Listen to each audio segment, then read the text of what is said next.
Kamran academy classes में आपका स्वागत है। मैं कामरान अकमल। आज की इस वीडियो में जिस टीचिंग एप्टीट्यूड का हम डिस्कस करने जा रहे हैं उसमें ख़ास तौर से इंक्लूसिव एजुकेशन से जिन टीचिंग एप्टीट्यूड का संबंध है उसको हम डिस्कस करेंगे, ताकि टीचिंग इंक्लूसिव एजुकेशन के भी टीचिंग एप्टीट्यूड को आप समझ सकें। सबसे पहला जो क्वेश्चन है, और एक चीज़ और ये याद रख लीजिए कि इसका PDF आप मेरे टेलीग्राम लिंक से डाउनलोड कर सकते हैं और उसका लिंक मैं डिस्क्रिप्शन बॉक्स में दे दूंगा। और इसी के साथ साथ आपका कोई कमेंट हो, सजेशन हो, फीडबैक हो तो आप कमेंट बॉक्स में अपना सजेशन या फीडबैक दे सकते हैं।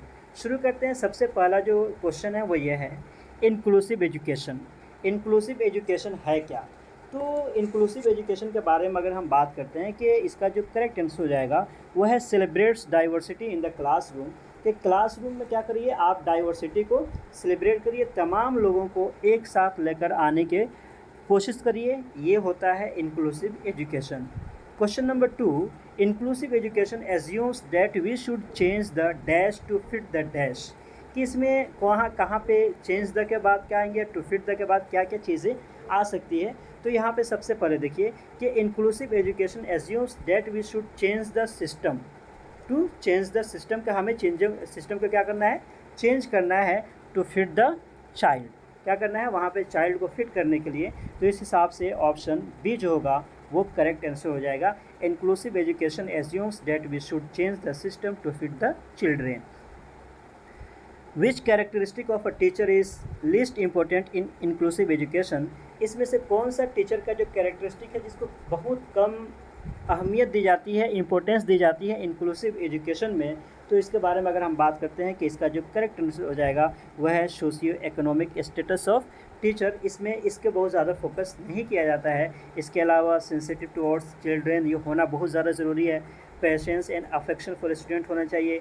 Knowledge regarding disabilities of student. जाहिर सी बात है कि अगर आप डिसेबल बच्चों को पढ़ा रहे हैं तो अगर उसके रिगार्डिंग आपके पास नॉलेज नहीं है तो आप उनको सही से टैकल नहीं कर सकते हैं। Successful inclusion needs. Successful inclusion किन चीज़ों को इंक्लूड करता है, सक्सेसफुल इंक्लूजन किन चीज़ों की ज़रूरत पड़ती है उसको। तो यहाँ पे अगर हम बात करते हैं कि सबसे ज़्यादा जो ज़रूरत है वो सेंसिटाइजेशन होना चाहिए। कि अगर सेंसिटाइजेशन नहीं है कि क्या करेंगे, कैसे करेंगे, CWSN बच्चों के साथ हमें कैसे बिहेव करना है, तो फिर इंक्लूजन बढ़िया से वो नहीं हो सकता है। NIVH is concern with children हुआ। NIVH जो होता है वो किस तरीके के बच्चों के साथ एसोसिएट है, इसका संबंध है। तो इसके बारे में अगर हम बात करते हैं तो इसका जो करेक्ट आंसर हो जाएगा वह है विजुअली एम्पायर्ड बच्चों के साथ इसका एसोसिएशन है। Learning disabled children differ from mentally retarded children in that. Learning disabled children है वो बिल्कुल डिफरेंट होते हैं मेंटली रिटार्डेड चिल्ड्रेन से। किस तरीके से? तो यहाँ पे अगर हम बात करते हैं कि इसका जो करेक्ट आंसर हो जाएगा वो हो जाएगा ऑल ऑफ द एबव। क्योंकि they have usually average intelligence, they are able to learn in most areas, they have learning difficulty in one areas. तो ये इस तरीके से तमाम जो होंगे वो अलग, लर्निंग डिसेबल चिल्ड्रेन जो होते हैं बिल्कुल मेंटली रिटार्डेड से बिल्कुल अलग थलग हो जाएंगे। इस तरीके से ऑल ऑफ द एबव जो होगा वो करेक्ट आंसर हो जाएगा। विच of the following is the most correct about the meaning of special education. Special education में सबसे मोस्ट इंपॉर्टेंट क्या है इसमें? तो यहाँ पे अगर हम बात करते हैं कि स्पेशल एजुकेशन में सबसे इंपॉर्टेंट जो चीज़ हो जाती है वो होती है कि education for children with special needs. तो option b is the correct answer.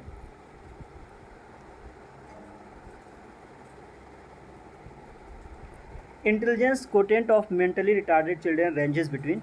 जो मेंटली रिटार्डेड बच्चे होते हैं उनका जो IQ, इंटेलिजेंस IQ जो है वो वेरी करता है कहाँ से कहाँ तक। तो यहाँ के बारे में अगर हम बात करते हैं तो इसका जो करेक्ट आंसर हो जाता है वो है 30 से लेकर 75 तक IQ होता है उनका। तो थोड़ा सा जाहिर सी बात है कि जब मेंटली रिटार्डेड है तो उनका IQ उतना बेहतर तरीके से काम नहीं करता है। CWSN stands for. CWSN का मतलब क्या होता है? तो इसका जो करेक्ट आंसर हो जाएगा वो होता है children with special needs. Inclusive program are categorize into 4 types. Which one of the following would not be a description of an inclusive program. Basically अगर हम बात करते हैं कि इंक्लूसिव प्रोग्राम जो होते हैं वो 4 टाइप्स के होते हैं, तो इसमें से कौन जो होगा वो इंक्लूसिव प्रोग्राम में शामिल नहीं होता है। तो यहाँ पे अगर हम बात करते हैं कि इसका जो करेक्ट आंसर हो जाएगा वो है option C, children with disabilities are with special education staff in a central location. ये उसमें काउंट नहीं होगा, इसके अलावा और जो होगा वो सब इसमें काउंट हो जाएगा। Special education staff education of all in school for all could be tag line for which of the following कि special education staff, education for all in schools for all could be tag line, इसमें से किसका tag line होना चाहिए। तो इसके बारे में अगर हम बात करते हैं तो इसका जो करेक्ट आंसर हो जाएगा वो इंक्लूसिव एजुकेशन होगा। A creative student can be identified by which of the following actions कि एक क्रिएटिव स्टूडेंट है उसको किसके ज़रिए से हम जांच सकते हैं वो कौन सा काम करता है जिससे हमें ये पता चलेगा कि वो क्रिएटिव स्टूडेंट है। तो यहाँ पे अगर हम बात करते हैं कि सॉल्विंग एनी प्रॉब्लम सिस्टमेटिकली कि एक बच्चा जो सिस्टमेटिकली तमाम प्रॉब्लम को सॉल्व करता है उसको हम मान लेते हैं कि ये क्रिएटिव स्टूडेंट है। या इसी के साथ साथ इससे भी ज़्यादा अगर इम्पोर्टेंट जो होगा यहाँ पर अगर देखा जाए तो वो हो जाएगा expressing original ideas on the problems कि वो अपने आइडियाज़ को शेयर करता है कि जो भी प्रॉब्लम है उन प्रॉब्लम से रिलेटेड अपने आइडियाज़ को शेयर करता है। इस वजह से ऑप्शन बी जो होगा वो ज़्यादा सुटेबल हो जाएगा। What is the full form of PIED?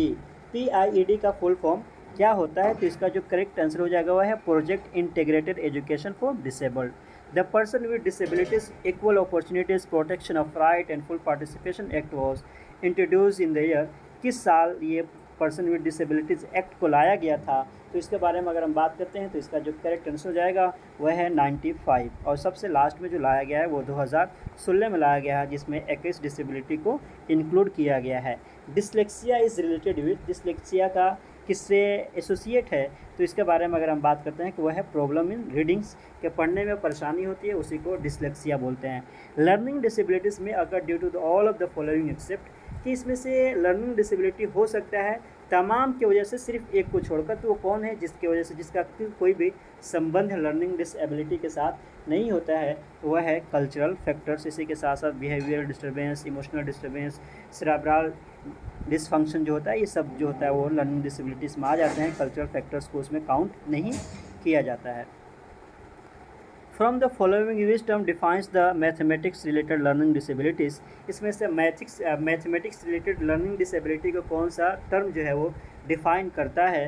तो यहाँ पे अगर हम बात करते हैं कि इसका जो करेक्ट आंसर हो जाएगा वह है डिसकैल्कुलिया। कैलकुलेशन यहाँ पे भी आएगा, उससे आप रिलेट कर सकते हैं कि वह मैथमेटिक्स से रिलेटेड है। मैथमेटिक्स में अगर परेशानी होती है तो उनको हम डिसकैल्कुलिया के बीमारी बोलते हैं। The full form of IED, IED का फुल फॉर्म क्या है? तो IED के बारे में अगर हम बात करते हैं, IED का फुल फॉर्म जो है वो है integrated education for the disabled. तो option A is the correct answer. The full form of RCI is, RCI का फुल फॉर्म क्या है? तो इसके बारे में अगर हम बात करते हैं कि इसका जो करेक्ट आंसर हो जाएगा वह है, यहाँ पर अगर हम बात करते हैं rehabilitation council of India. Centrally sponsored scheme of integrated education for disabled children aims at providing educational opportunities to children with disabilities। इसमें से कौन सा ऐसा है centrally sponsored scheme of integrated education disabled children के लिए और उनका मेन पर्पस क्या होता है? तो यहाँ पर अगर हम देखिए कि aims at providing educational opportunities to children with disabilities in, किसमें वो डिसेबल है जिसकी वजह से अलग तरीके का अपॉर्चुनिटी हम उनके लिए प्रोवाइड करेंगे। तो उसके लिए क्या करें, हम रेगुलर स्कूल लाएं ताकि वहाँ पे वो पढ़ाई को कर सके और उनको भी लगे कि हाँ हम कुछ स्पेशल नहीं है, तमाम लोगों की तरह हमें भी इक्वल अपॉर्चुनिटी मिल रहा है। Which year is considered the international year of disabled person, किस ईयर को international year of disabled person का ईयर कहा जाता है, डिसेबल्ड पर्सन? तो इसका जो करेक्ट आंसर है वह है ऑप्शन ए, 1981 को international year of disabled person कहा जाता है। The term disabled childrens refer to, disabled children किन को कहा जाता है? तो यहाँ पर अगर हम बात करते हैं कि इसमें all children with sensory physical impairment, all children with emotional difficulties and intellectual impairment दोनों इस कैटेगरी में आ जाते हैं। तो ऑप्शन सी जो होगा वो करेक्ट आंसर हो जाएगा। Difficulty in recalling sequence of letters in words and frequent loss of visual memory is associated with, अगर इस तरीके से बीमारी से कोई बच्चा अगर ग्रसित है तो उसको हम किस कैटेगरी में डालते हैं? तो इसका जो करेक्ट आंसर हो जाएगा वो हो जाएगा डिसलेक्सिया। तो ये है आपका फर्स्ट पार्ट इंक्लूसिव एजुकेशन का, क्योंकि इंक्लूसिव एजुकेशन के से भी टीचिंग एप्टीट्यूड के बहुत सारे क्वेश्चंस आते हैं और वहाँ पे आपको कोई दिक्कत न हो। और अपने आप को मज़ीद अपडेट रखने के लिए तब तक मेरे यूट्यूब चैनल से जुड़े रहिए। Once again thank you so much.